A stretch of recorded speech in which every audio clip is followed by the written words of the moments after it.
안녕하세요. 최근에 바지 한 치수를 줄였습니다. 체중으로는 약 5kg 정도 빠졌는데요.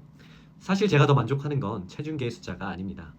허리 둘레가 줄고 있다는 겁니다. 예전에는 바지를 입고 앉으면 허리가 꽉 끼고 배가 접히는 느낌이었는데 요즘에는 확실히 여유가 생겼습니다. 40대가 되니까 체중보다 뱃살이 더 큰 고민이 되더라고요. 젊었을 때는 며칠 덜 먹으면 금방 원래대로 돌아왔는데 이제는 그렇게 되지 않습니다. 그래서 저는 방법을 바꿨습니다. 굶거나 극단적인 식단을 하는 대신 회사 생활을 하면서도 꾸준히 실천할 수 있는 방법을 찾기 시작했습니다. 오늘은 제가 실제로 매일 들고 다니는 도시락 가방 안에 무엇이 들어있는지를 보여드리려고 합니다. 이걸 먹으면 무조건 살이 빠진다. 이런 비법은 아닙니다. 하지만 이 습관 덕분에 허리 둘레가 줄어들고 있고 바지 한 치수를 줄일 수 있었습니다. 그럼 바로 보여드릴게요. 이게 제가 매일 회사에 가지고 다니는 도시락 가방입니다. 생각보다 별거 없어 보이는데 하나씩 꺼내보면 나름 이유가 있습니다. 첫 번째는 바로 방울토마토입니다. 저는 거의 매일 챙깁니다. 오후 3, 4시쯤 되면 뭔가 먹고 싶은 시간이 오잖아요. 이전에는 그때 과자나 빵을 먹었습니다. 그런데 이렇게 먹기 시작하면 저녁에도 더 많이 먹게 되더라고요.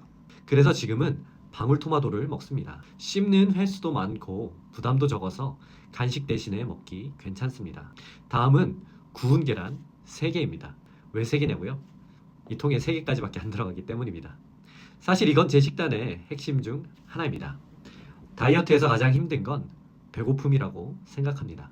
배고프면 결국 과자를 찾게 되고 야식을 먹게 되고 식단이 무너지게 되거든요. 그래서 저는 계란을 항상 챙깁니다. 구운 계란을 쿠팡에서 구매해서 이렇게 3개씩 싸서 다니고 있습니다. 오후에 배고플 때는 하나 먹고 회식이 있는 날에도 활용합니다. 회식 이야기는 조금 뒤에 다시 알려드릴게요. 다음은 견과류 믹스 20g입니다. 견과류는 몸에 좋다고 해서 무작정 먹으면 안 되겠더라고요. 생각보다 칼로리가 높기 때문입니다. 그래서 저는 아예 20g 정도 정해놓고 먹고 있습니다. 그렇다면 어떻게 이거를 정해놓느냐? 이렇게 파우치에 들어있는 것들을 한 봉지씩 먹으면 됩니다. 씹는 맛도 좋고 포만감도 있어서 만족도가 아주 높습니다. 다음은 병아리콩 볶음입니다. 처음에는 큰 기대 없이 먹기 시작했는데 생각보다 괜찮았습니다. 과자를 대신하는 느낌으로 먹기 좋고 씹는 재미도 있습니다. 무엇보다도 이 병아리콩은 포만감이 생각보다 오래갑니다. 다음은 바로 바나나입니다. 바나나는 정말 간편합니다. 포장도 필요 없고 휴대도 쉽습니다. 특별히 이렇게 잘 휴대하기 위해서 이 케이스에 넣어서 휴대를 하고 있습니다. 배고플 때 빠르게 먹기 좋고 운동하는 날도 챙기고 있습니다. 그리고 제가 좋아하는 조합이 하나 있습니다. 그것은 바로 사과와 땅콩 버터입니다. 사과만 먹으면 금방 허기가 올 수 있는데 땅콩 버터를 곁들이면 훨씬 더 든든합니다. 처음에는 조금 낯설었는데 지금은 자주 먹는 조합이 됐습니다. 달달한 게 땡길 때 정말 도움이 많이 됩니다. 다음은 제주 흑당근입니다. 이거는 사실 최근에 먹기 시작한 음식인데요. 솔직히 당근을 좋아하는 분도 있고 싫어하는 분도 있죠. 저는 사실 그렇게 당근을 좋아하진 않았었는데 자꾸 먹다 보니까 은근히 단맛도 있고 먹을만한 것 같습니다. 특히 씹는 시간이 길다는 게 장점입니다. 과자는 몇 번 씹고 끝나지만 당근은 천천히 먹게 됩니다. 입이 심심할 때 생각보다 큰 도움이 됩니다. 그리고 다음은 단백질 파우더입니다. 회사 생활을 하다 보면 항상 식사를 제대로 챙길 수 없습니다. 외근도 있고 회의도 있고 일정이 꼬일 때도 있습니다. 그럴 때 부족한 단백질을 보충하는 용도로 사용하고 있습니다. 저는 다이어트에서 가장 중요한 게 완벽함이 아니라 지속 가능성이라고 생각합니다. 매일 완벽하려고 하면 오히려 오래 못 가더라고요. 다음은 바로 식단을 관리하다 보면 영양 균형도 신경 쓰게 됩니다.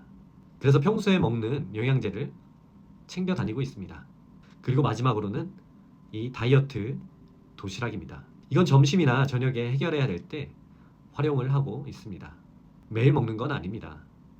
하지만 외식이 많아지거나 회식이 많아지거나 혹은 식단이 흔들릴 것 같을 때 꽤 도움이 됩니다.